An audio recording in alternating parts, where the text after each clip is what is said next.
Guys, welcome back to my channel. আমি বর্ষা, আমার নতুন একটা ব্লগে নতুন একটা দিনে তোমাদের সবাইকে জানাই স্বাগত। মনে আছে তোমাদের আমরা যে শীতকালে ঘুরতে গিয়েছিলাম ওয়েস্ট বেঙ্গলে? এটা হলো দীঘার দ্বিতীয় দিন।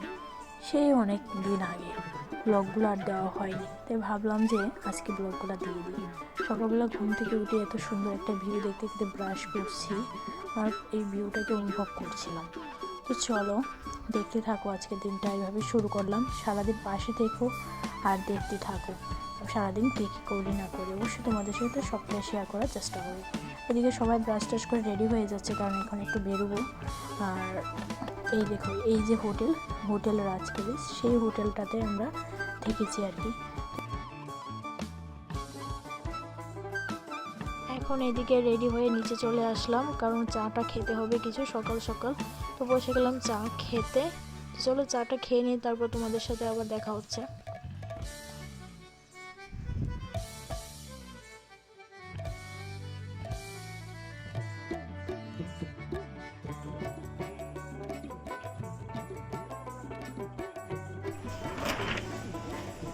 তো ওইদিকে আমাদের চা খাওয়া মোটামুটি কমপ্লিটই। তারপর ওই দিক থেকে রওনা দিয়ে দিলাম। ভাবলাম যে এখন রুমে বসে কী করব, তাহলে চলো সামনে থেকে একটু ঘুরে আসি। তারপর সামনে থেকে ঘুরে আসতে বললাম যে চলো মোহনা থেকে ঘুরে আসি। তাই চলে আসলাম, যেহেতু কাল রাতে ওল্ড দীঘাতে গিয়েছিলাম, তো আজকে চলে আসলাম মোহনাতে। তো চলো আবার কবে আসি না আসি, তার জন্য একটু মোহনাটাও দেখে যাই। তো ফাইনালি চলে আসলাম মোহনাতে। দেখতে পাচ্ছ কত লোক। তো চলো সামনের দিকে যাওয়া যাক। এখন এদিকে চলে আসলাম।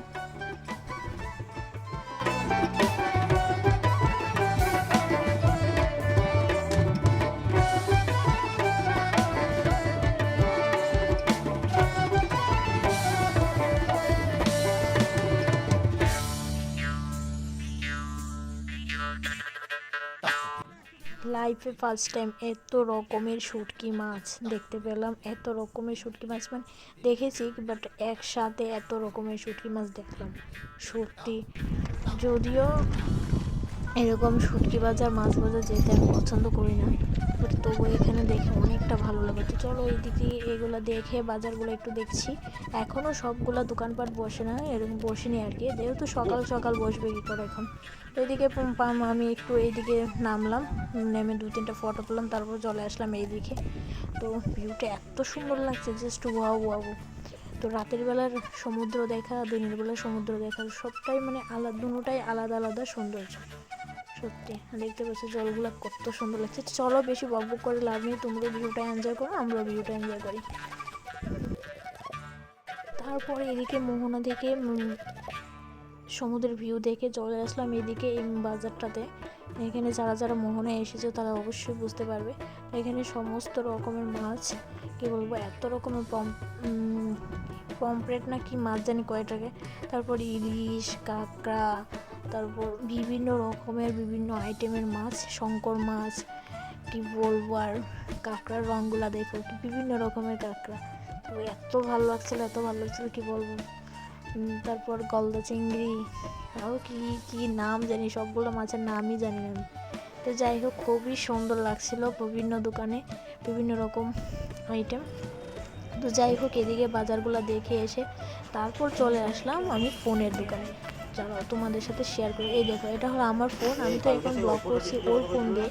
এই দেখতে পাচ্ছ, কাল যখন দীঘাতে স্নান করছিলাম তখন আমরা ফোনটা সমুদ্রে পড়ে যাওয়ার সাথে সাথে সঙ্গে সঙ্গে নষ্ট হয়ে গেছে। ফোনটা দিয়ে আসলাম, তারপরে দিকে বললাম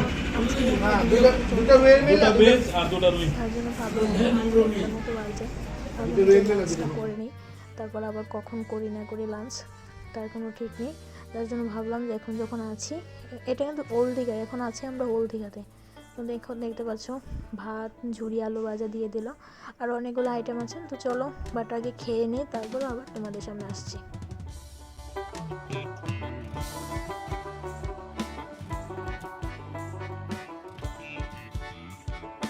বন্ধুরা, আমরা লাঞ্চ করে তারপর ফোনটা ঠিক করে আবার চলে আসলাম নিউ দীঘাতে আর কি। দীঘাতে এসে আবার রুমে বসে, যেহেতু যদিও টায়ার্ড লাগছিল, বাট যেহেতু আজকে চলে যাব, তার জন্য ভাবছিলাম চলো আবার বিচ থেকে একটু ঘুরে আসি। তারপর ঘুরে আসতে আসতে আমাদের সন্ধ্যা হয়েছিল। তারপর লাগেজ টাগেজ নিয়ে আমরা স্টেশনে চলে আসলাম। আমাদের 6:30টার সময় ট্রেন ছিল, বাট ট্রেনটা একটু লেট ছিল, তার জন্য অনেক টাইম এখানে বসে ওয়েট করছিলাম আর কি। আর আজকে আমরা হাওড়া যাব, এখান থেকে হাওড়া যাব। হাওড়া গিয়ে হাওড়া স্টেশনে আমরা আজকে রাত্রে স্টে করব, কারণ ফাইনালি দেখতে পাচ্ছ আমাদের ট্রেন চলে এসেছে, এখন উঠে যাব। কারণ স্টেশনে স্টে করতে হবে আমাদের এখান থেকে 12টা 12:30টার দিকে আমাদের হাওড়া গিয়ে পৌঁছবে আর কি। তো আবার আমাদের 5:30টা থেকে বন্দে ভারত ট্রেন তো আছে আর কি। তার জন্য ভাবলাম 3-4 ঘন্টার জন্য 4-5 ঘন্টার জন্য আর একটা হোটেল নিয়ে লাভ নেই, তার জন্য হোটেলে স্টেশনে কতটুকু সময় কাটিয়ে দেবো সবাই গল্পগুজব করে। তো ফাইনালি চলে আসলাম হাওড়া স্টেশনে। তো চলো গাইস, আজকের মতো ব্লগটা এখানেই এন্ড করছি। ফিরে আসছি আরও একটা নতুন ব্লগ নিয়ে, আরও দুর্দান্ত ব্লগ নিয়ে। ততক্ষণ তোমরা সাথে থেকো, পাশে থেকো।